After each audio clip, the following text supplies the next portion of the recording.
sida aragtaan halkan dhul gariir aad u xoogan ayaa ku dhiftay waa wadanka Philippines duqda weesha halka baa looga dhaqaajinayaa waa ayeeyo ma soco karta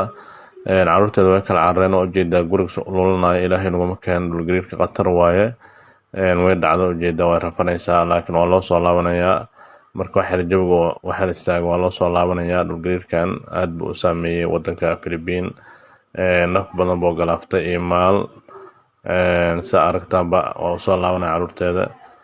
laakiin waxaad ka ogaanaysaa meesha qof waliba naftiisa ayuu la baxsanaya marka xaaladda adkaato waa musiibooyinka rabbaaniga ah ee lagu imtixaanaya ummadaha casriga nool sa aragtaanba waa la qaadayaa waa la soo gurbanayaa laakiin halkan waa iskuul waa taqaanaa barnaamijka la yiraahdo taabuurka iyagoo sugayo waxa ka dhacay halka fiirweel ulna iyaga banaanka iyaga fadhiya dhul gariirka xoog oo lahay ay ka mid tahay teendhada ay kusoo duntay waa la kala cararay